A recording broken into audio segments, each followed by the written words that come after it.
Welcome back to Everyone's Wyatt. I'm your host, Joellen Davidson. Thank you for joining me for another episode as we hop back on track with my great-grandfather, Wyatt Tubert, through a turbulent series of events that leaves his life dramatically changed again. His family, his reputation, and even his legacy will all be at risk in today's tale. So settle in and listen up. This is episode 5, called The Runner. If you've been enjoying this podcast series so far, please like, review, and share on your favorite podcast platform. Soon, there will be video-only bonus episodes on the Moon Media Podcasts YouTube channel. To get notifications first, you can subscribe to Moon Media Podcasts for free on YouTube. Please like, save, and share the show and each episode individually to your friends and on social media. Your support is very much appreciated and will help keep it going. If this is your first time with us, trust me, you'll want to start from the beginning. So run back to episode 1 and we'll hang out here and wait for you. Are they gone? Okay. For the rest of you, here we go. When I last left you, Wyatt had just been acquitted of the murder of Willie Green in Hinton, West Virginia.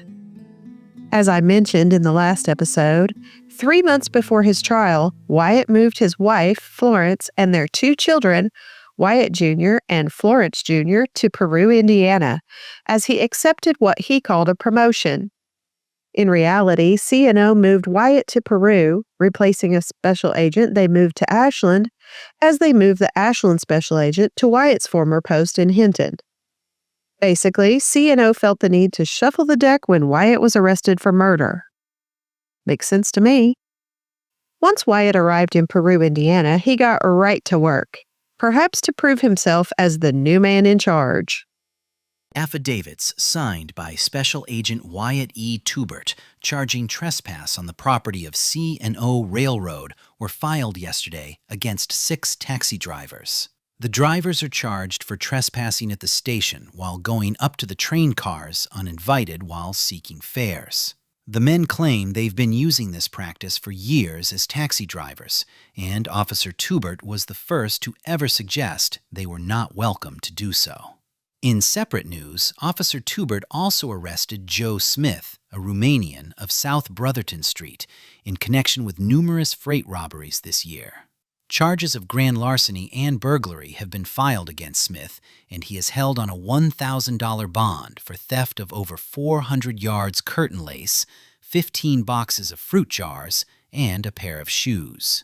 While searching Smith's home, Special Agent Tubert and other officers also discovered that Smith and his Romanian friends were also in possession of 2 gallons of white mule.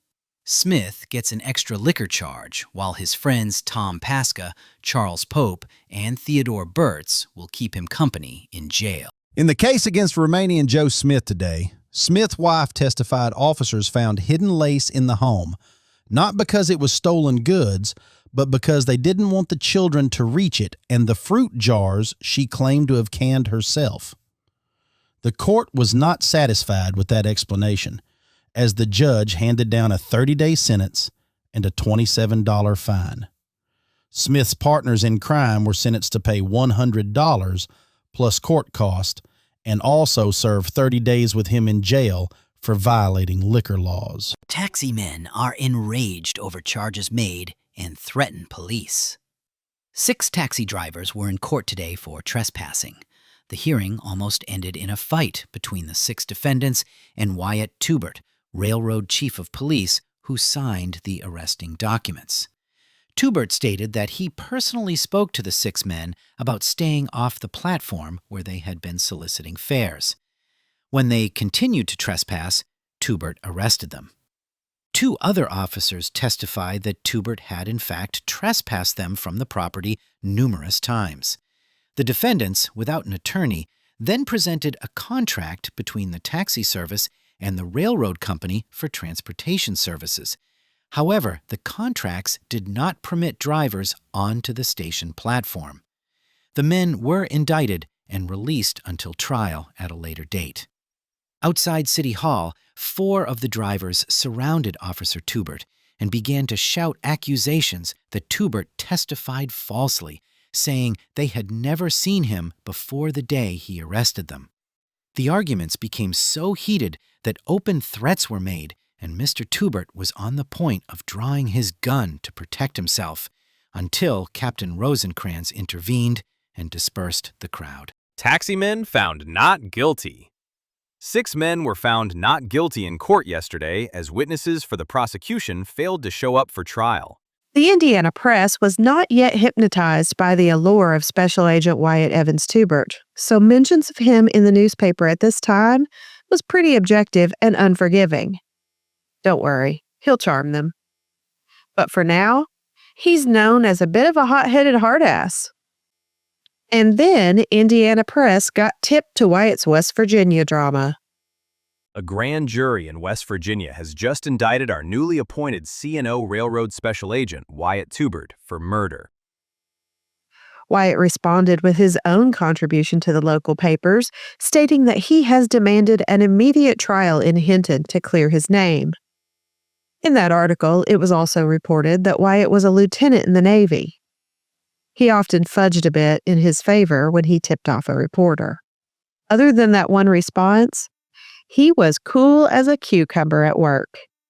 H.S. Wilson, 35, of 808 Vine Street, Cincinnati, a dining car conductor for the C&O, was held for grand jury action under $1,000 bond by Kenton County Judge John B. Reed yesterday. Wilson was charged in a warrant sworn by Wyatt Tubert, special agent, with theft of $600 of railroad funds. Wilson defied his bond and was confined to the Covington Jail in Kentucky. Once Wyatt was acquitted in West Virginia, his murder trial was never mentioned again in the Indiana news. Wyatt had befriended a local police chief, Roy Winger, as they worked a lot of cases together. After they arrested Lester Brown and worked that case together, Wyatt offered Roy a job as C&O Special Agent in Richmond, Indiana. He took a few days to learn the ropes, according to the papers, and then announced his resignation, stating he would go to work for Wyatt Tubert. Before 1921 ended, signs of a future storm in Wyatt's life started brewing. He just didn't know it yet. It was announced by the Associated Press that a federal investigation into the Ku Klux Klan had found, among other things, that the Norfolk, Virginia chief of police was a member of this terrible organization. If you don't know, the Ku Klux Klan, known as the KKK, was a secret society of only white Protestant men based in hatred. Their goal was to promote religious superiority and patriotism, at least that was how they would describe it. The organization and its members had a particular feeling of disdain for African Americans, Jews, and Catholics. The members operated under a code of secrecy and confidentiality. To hide their identities, and because they were disgusting cowardice wimps, they wore white hoods and robes when representing the organization during acts of violence like assault, murder, intimidation, and more against these hated groups of people. Most normal law-abiding citizens knew about the existence of the KKK, but they also saw it as an obscure group of backwoods, uneducated people isolated in specific places far away from polite society. But with this announcement that the law enforcement officer in Virginia was a member, the average American realized the KKK was possibly made up of their neighbors, co-workers, authority figures, and maybe even their friends or family members. Specifically in Indiana, the KKK was growing very fast in 1922, recruiting 2,000 new members per week, many with impressive resumes. The leader of the Indiana KKK was a man named David D.C. Stevenson, the Grand Dragon, they called him. He would be responsible for a total Indiana membership of 250,000 Indiana men, about 30% of the American-born Indiana male population. Thankfully, In Indiana, the KKK did not practice the overt violence seen in other states. But the state did hold the group's largest membership base, which would give Stevenson the opportunity to break away from the national organization and become independent within a year. His success, if you want to call it that, was largely due to his determination to target prominent Indiana men, those in law enforcement, attorneys, politicians, and others, for membership in this pyramid-type format. Those who were recruited paid a $10 entry fee plus dues. Then the recruiter kept $4 of each registration. D.C. Stevenson himself made between $2 and $5 million in his position. Keep all that in mind. We'll come back to the KKK shortly. In the meantime, 1922 is sure to bring happy news to the Tubert household as Florence became pregnant with their third child, Wyatt's fifth. What else is going on in the world? Archaeologists unearth King Tut's Egyptian tomb to discover the pharaoh's treasures intact, including over 5,000 artifacts, his famous gold mask, and more. In Moscow, a new superstate called the Soviet Union has been formed to consolidate Bolshevik control, create a socialist state, and spread Marxist principles in a centralized Communist Party government. Railroad strike cripples America as 400,000 rail workers walk out. During his post in Indiana, Wyatt covered the area as far north as Chicago, defending the railroad from crime, but also defending the reputations of the men on his police force after a Gary, Indiana man was shot and killed. Arthur Mayhack, former Gary, Indiana policeman and employee of the Gary Baking Company, was shot beneath the High Line in Grant Street early Thursday morning. Mayhack later died of his injuries at Mercy Hospital Saturday afternoon. Arthur Mayhack, victim of a gunman's bullet, succumbed to his injury. The funeral will occur tomorrow afternoon at Williams Chapel. C&O Railroad Special Agent asks us to prove or disprove in a letter to our editor. Dear Sir, I note in your paper of June 15th an article in connection with the shooting and perhaps fatally wounding of Arthur Mayhack, and note with a great deal of interest the uncorroborated report that 2 railroad officers witnessed the shooting without offering assistance or making any effort to take the gunman into custody. I think I express the sentiment of all railway police in the vicinity of Chicago and Hammond when I say that every effort should be put forth by the municipal authorities and railway police to prove or disprove the allegation, and if it be proven, such officers should not only be summarily dismissed from service of the railroad they represent, but should also be sent to prison. And if disproven, the party responsible for such statement should likewise receive punishment. We ask that you publish this letter. Yours truly, W. E. Tubert. As reported nationwide, a major railroad strike was affecting Wyatt and the rest of the country. He took that opportunity to express himself in the news on that topic too. May I take this opportunity to acquaint you, and through your paper, the people of your city, with an incident in connection with the rail strike now in effect on all principal railway systems of America. Railway police departments are used entirely for the protection of the railway property and the public, and primarily for the purpose of investigating, apprehending, and prosecuting those guilty of criminal acts against the carriers, shippers, and receivers.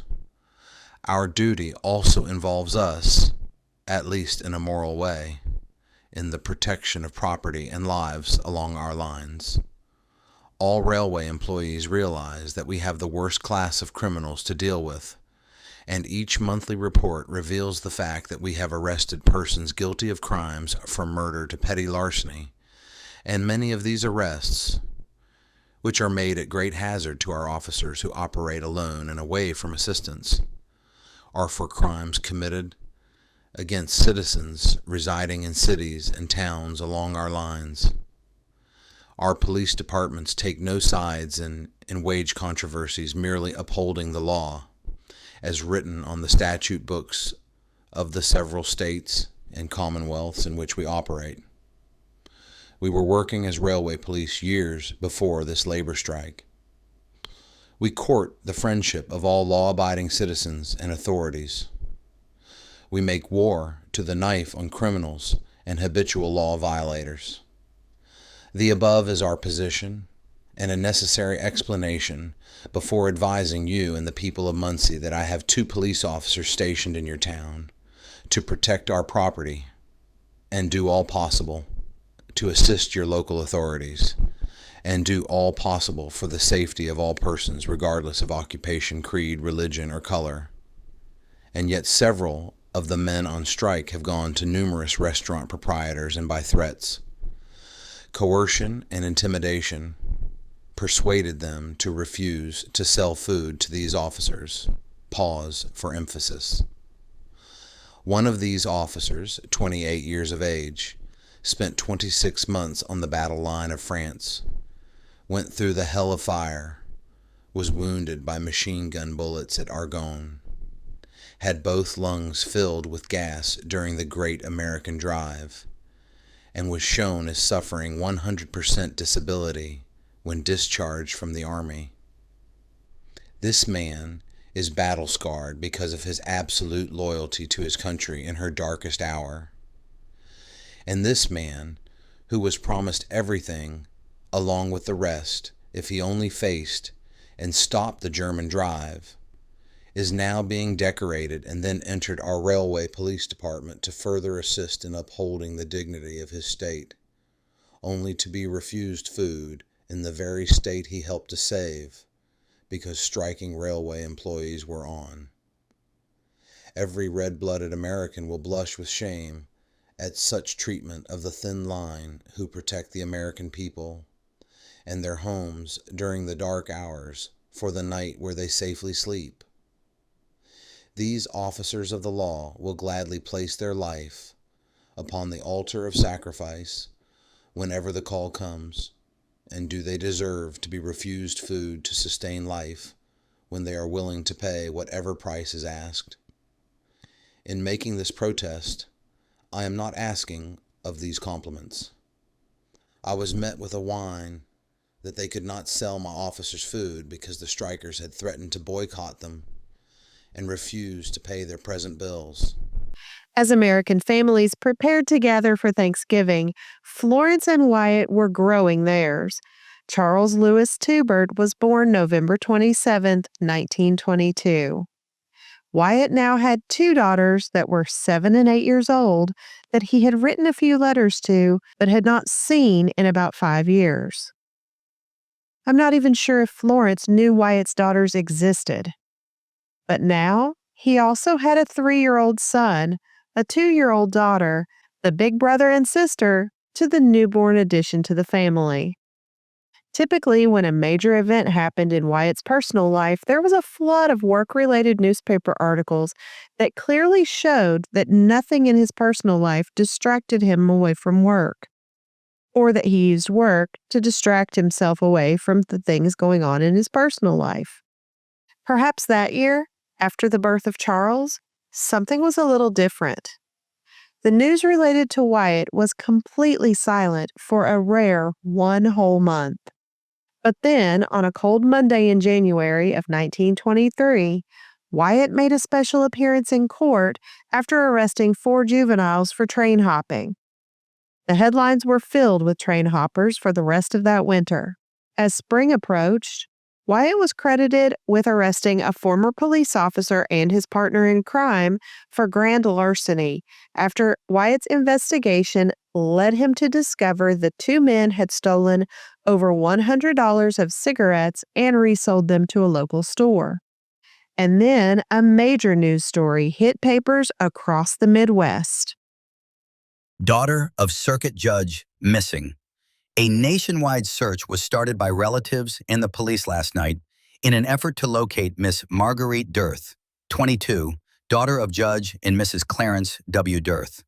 The young woman who had been threatened by a nervous breakdown and who had been despondent has been missing from Muncie, Indiana since Thursday, November 1st. Miss Dearth is a graduate of Muncie High School and attended the Eastern Division of State Normal School here for 2 years. She spent several years as a nurse in Kansas, where she lived with her aunt for a time. Most recently, Miss Dirth was employed as a clerk in the office of the county probate. She has not been seen since 11 o'clock Thursday morning, when she left a house in the city where she had court business with the occupant. She wore a reddish-brown velour coat with a matching hat, brown Oxfords and brown hose, tan beaded blouse, and a tan skirt that was pleated down the left front. She had a gold wristwatch and carried a large handbag thought to contain about $35. Have you seen Marguerite Dirth?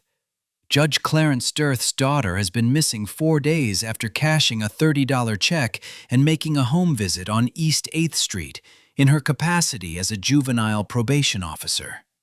Searching party will look for Miss Dirth today. W.E. Tubert, special agent of the Chicago Division of the C&O Railroad, was in the city last evening and offered an additional $100 for information concerning Miss Dirth. Mr. Tubert is also assisting in the search by distributing posters with Dirth's description along 2,400 miles of his railroad line. Mr. Tubert states that he saw a young woman in Chicago Thursday evening who answered the description of Miss Dirth, and upon his return to Chicago today, he will enlist the aid of the Chicago Police Department. The only difference he noticed from the provided description was that the woman Tubert saw had a beaded bag. As far as her parents know, she had no such bag. Judge and Mrs. Dirth worry their daughter has committed suicide, met with an accident, or moved out west without notice. Police say she is thought to be nearby. Searches are being conducted along the railroad from Chicago to Louisville and to Cincinnati. The body of missing woman Marguerite Dirth was recovered today from the Ohio River near downtown Louisville, Kentucky. It is the belief of officers that her body was in the river for 17 to 20 days. Dirth was still wearing the clothing described on her missing posters, including her wristwatch. When I saw Wyatt's name mentioned in an article about this missing girl, I couldn't help but wonder why this case got his attention. I had only seen him offering his own money as a reward one other time, and that was regarding a theft ring targeting rail cars. Upon further research, I discovered that Judge Dirth had presided over a few cases where Wyatt was the arresting officer. I also found an article where Wyatt mentions that he previously met Marguerite one time at the home of Judge Dirth. Now you know I went on high red alert, wondering if Wyatt had some sort of relationship with this woman. Other than the introduction at her father's house, I didn't find anything further to connect them outside his acquaintance with her father, the judge.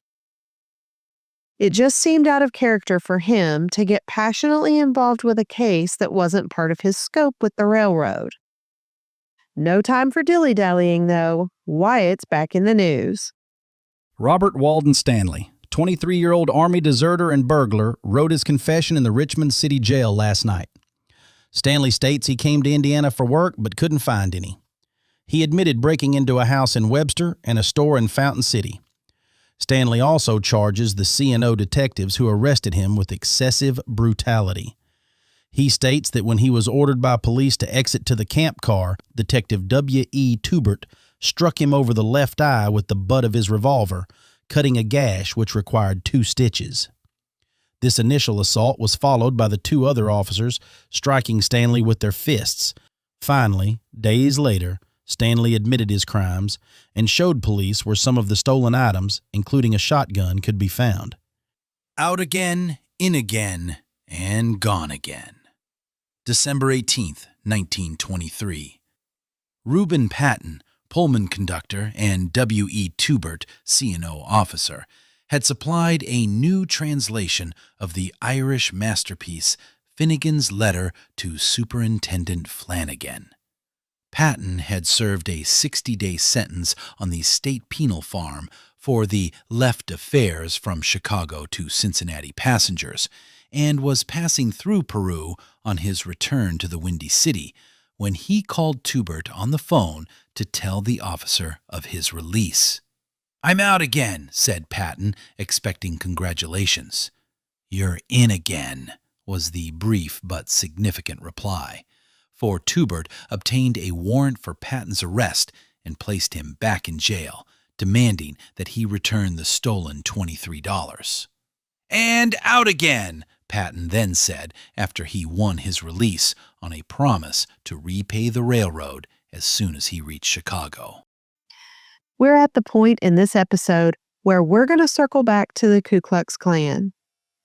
Years ago, when sorting through news articles in my floor, one article I printed needed my immediate attention. Ever hear of a newspaper called the Fiery Cross? Yeah, that's the KKK's newspaper. I would have rather found my great-grandfather on the cover of the Inquirer in a dress than see his name in this paper. But I needed to dig into it. The headline read, "Another Klan-busting sheet in the discard. Editor and publishers of infamous Citizen's Post under arrest at Marion, accused in 4 affidavits of libelous statements against W.E. Tubert, World War veteran." The notorious Indiana Citizen's Post is seemingly worse than the average citizen who has heard of it and maybe sometimes read it for amusement. Its publishers are going to have some serious explaining to do to some judge or court and the postal department. If it's proven, they used the mail to distribute any copies.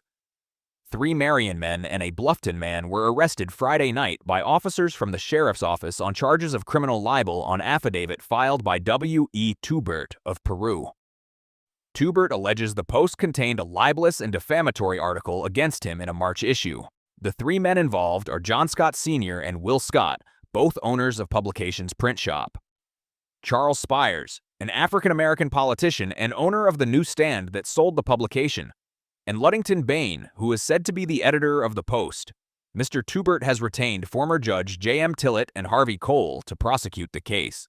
Following the publication of the alleged defamatory and untruthful story, Mr. Tubert said he started a 10-day investigation to find out where they printed and uncovered that the editor, Ludington Bain, does not exist, but is actually an alias for Dick Barkus, the actual editor. Tubert's investigation also led him to find an obvious secrecy surrounding the newspaper. The Post has been rabidly anti-Klan, an offense to decent people, and Klansmen have paid little or no attention to its scurrilous stories. Its circulation is known to be pitifully small, and it's known that some political ring was behind its financing. Will Scott of the Scott Printery said after his arrest, the only part he and his father had in the Post was the printing of the paper each week on contract. Mr. Tubert, who filed the charges, has been a special agent for the C&O Railroad for the last 7 years and previously a captain of police for B&O Railroad. He was a commissioned officer for 27 months in the World War and is a member of the American Legion and Veterans for Foreign Wars. Other major newspapers also wrote of Wyatt's criminal libel case against the Indiana Citizen's Post, but none more colorfully than the Fiery Cross. The one thing all the articles had in common was no mention of what exactly was printed that was so defamatory. Because his name was mentioned in this horrible organization's paper at all, this meant that I would be climbing down into the rabbit hole to find out if the KKK was supporting Wyatt because he was suing an anti-Klan paper or because he was an actual member. I didn't want to know, but I needed to know. And it would take years to learn the answer. I didn't have the original Indiana Citizen's Post article since it was such a tiny operation. I searched every database in America, believe me. I researched the 4 men named in Wyatt's lawsuit. I researched the addresses I found for each of them and every relative associated with each of them. Anything to avoid the research I knew I needed the most. Then, when I hit a brick wall, I grabbed a glass of wine and started investigating the Indiana KKK. I can tell you, you won't hear every step I took, or any names of people I spoke with.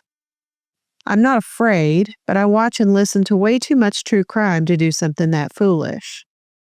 What I can tell you is that I read a lot of the KKK's publications, created a list of every name in their paper that seemed to have the organization's support.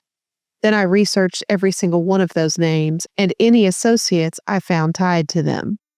It was 2013, and I was buried in names. By 2016, I had a fairly narrowed down list of men I was almost sure were members in 1924. I also had a small list of names I was certain were members.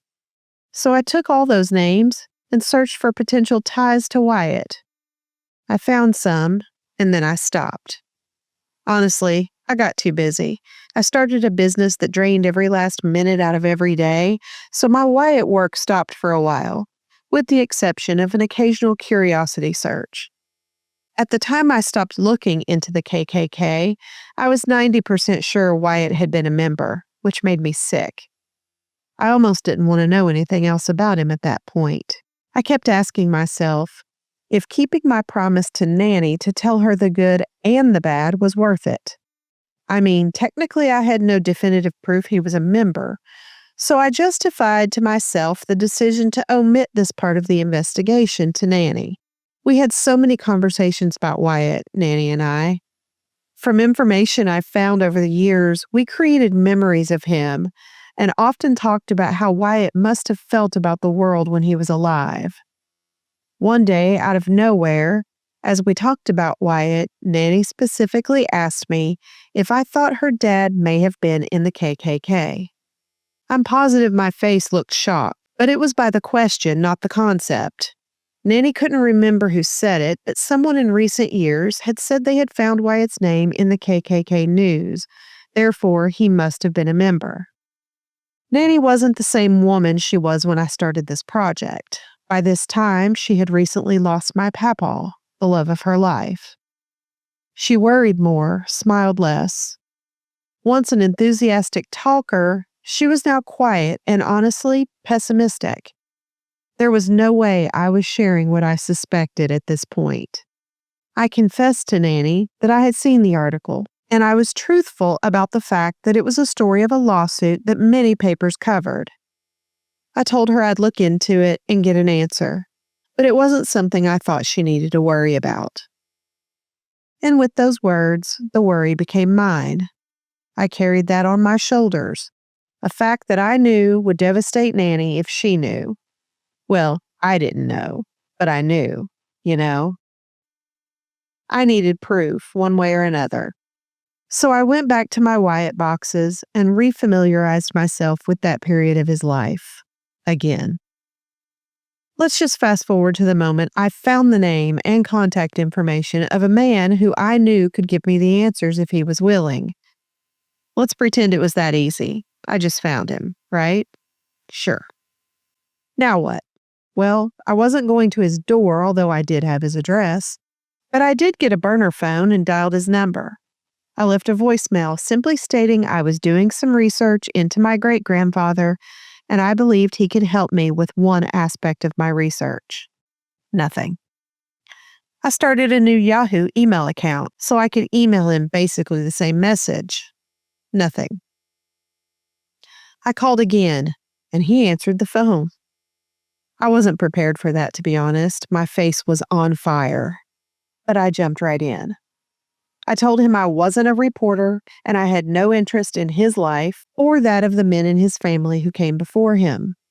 I never made any reference to the KKK, but I did say that Wyatt was mentioned in a paper in 1924 that led me to wonder if he was a member of an organization that published the article. I don't remember what he said exactly.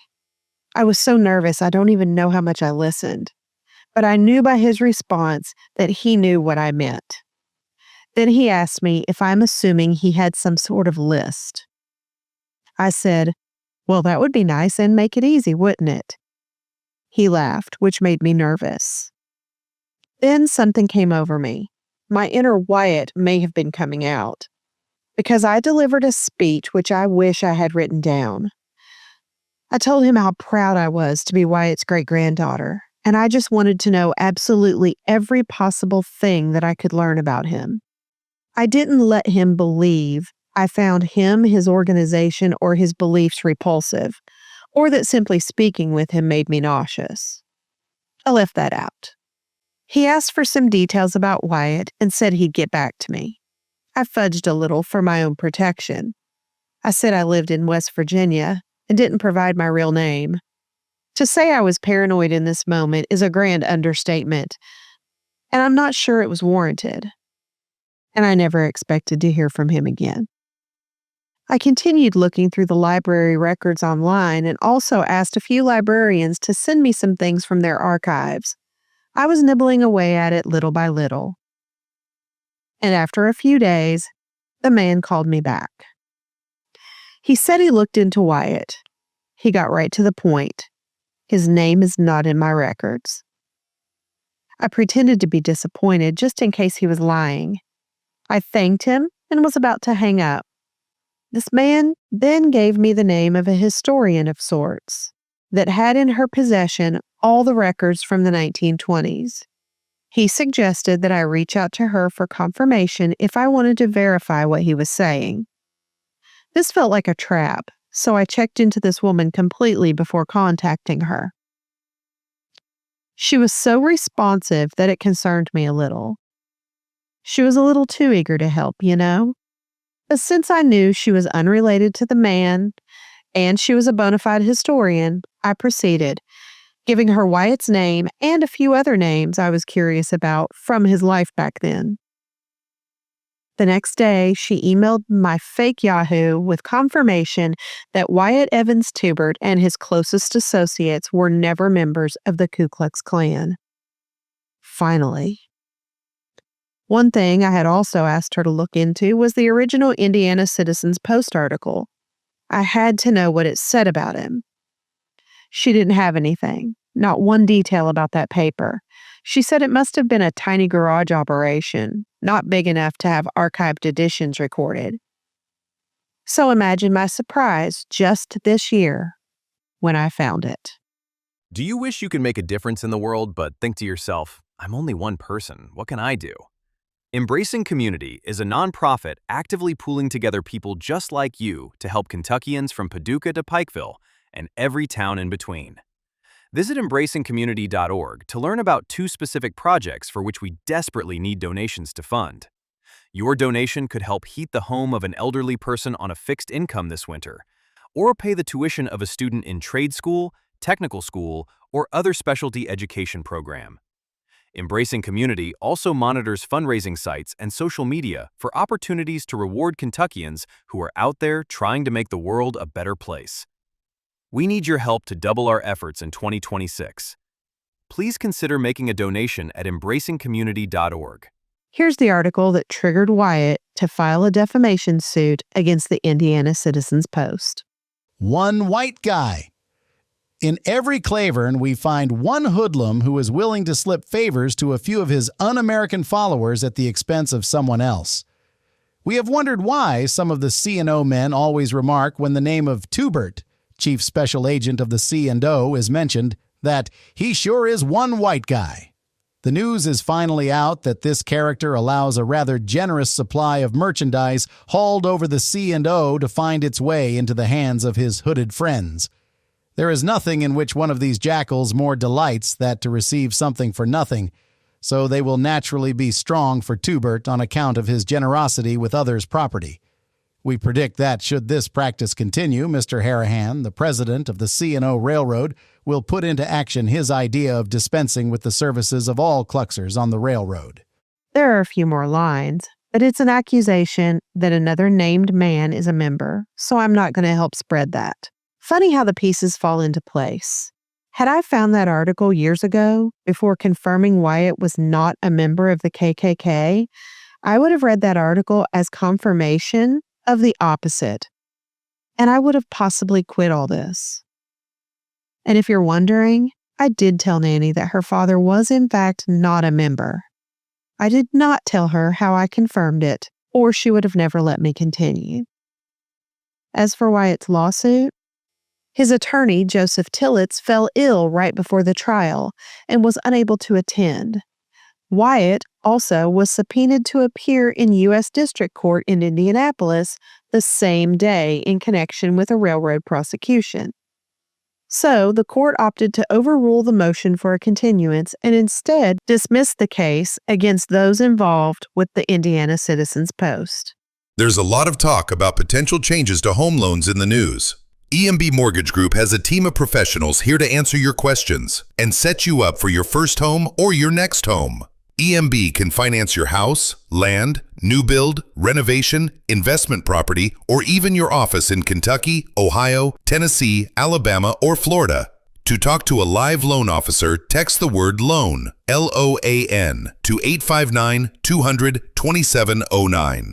One of EMB's mortgage experts will jump in to help you get started. Again, text LOAN, LOAN, to 859-200-2709. EMB Mortgage Group is a division of Pro Mortgages, LLC, NMLS 2071, headquarters, Lexington, Kentucky. Equal housing lender. As 1925 begins, let's hope Wyatt can stay out of the courtroom at least on matters outside the railroad. Oops, that's not going to work. You see, Wyatt made the decision in 1925 to go sit for the Indiana bar exam. Why the hell not? He approaches the bar exam as if it's an eye exam. And he passed. This man is a high school graduate with no college, no law school. Just a bucket full of ambition he totes around with him everywhere he goes. Unfortunately, he'd barely get time to celebrate passing the bar before more drama would begin. W.E. Tubert is in the city jail, charged with assault and battery. The charge is made by Earl Burge, who alleged that Tubert struck him without provocation. Tubert was arrested at North 3rd and D Streets at 12:30 Saturday morning by Officer Bryant. Tubert will be arraigned in court this morning. I feel like we've been here before, except this time Wyatt wasn't on duty and Earl Burge wasn't an assailant resisting arrest. W.E. Tubert, chief of detectives on the C&O Railroad, was fined $25 and given a 15-day jail sentence after conviction on a charge of assault and battery. Since he's been in jail pending trial, the jail sentence was suspended. The case was one of the most stubbornly contested ever brought into police court, as Tubert contended that he had struck Burge in self-defense. And 1 month later, W.E. Tubert of Peru is in the hospital here suffering with a fractured rib as the result of a car accident yesterday. Tubert was accompanied in the car by Dr. Thomas J. Strong, also of Peru, who escaped injury. The automobile was practically demolished when it struck a telephone pole. W.E. Tubert, Peru attorney who was injured in an automobile accident, writes a letter to the city in which he highly commends the county hospital staff of nurses and officials for the good treatment he received. what's going on with him? Well, a lot. I know about this time in his life, Wyatt was drinking too much, which I expect factored into his after-midnight assault. He was also living separate from Florence and the kids, although there was not a divorce pending. As a woman, I instantly jumped to what Florence must have been feeling about the changes in Wyatt's personality.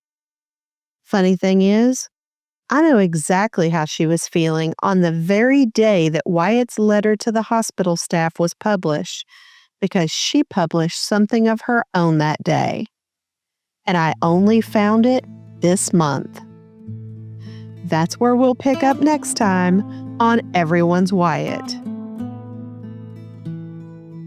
On the next episode of Everyone's Wyatt, Wyatt's life is becoming turbulent as he enters his career as an attorney. Join me for episode 6, where his family life drastically changes and tragedy strikes. It's also the episode where he gets murdered, then marries my great-grandmother. And finally, we'll begin the story of the legal battle he starts on behalf of victims of the Hawks Nest Tunnel disaster in West Virginia. Thanks for listening, and see you next time on Everyone's Wyatt, Episode 6, called The Defender. This episode is dedicated to someone who has probably never heard of Everyone's Wyatt. Months ago, as Joe prepared to start this podcast, she sent a message to a producer of one of her favorite radio shows and podcasts, Max Sweeten of Now Media. Joe was struggling with the challenge of editing, and Max, in his kind and humble manner, said, "If it stops being difficult, you're not doing it right. Keep going." With this encouragement, Joe finished episode 1 and published. Now, with every challenge that comes with each new episode, Max's words echo in Joe's mind. Thank you for saying exactly what Joe needed to hear to finally get this project off the ground. Everyone's Wyatt is a production of Moon Media. Researched, written, and edited by Joe Ellen Davidson. Music by Homer V. Sparks.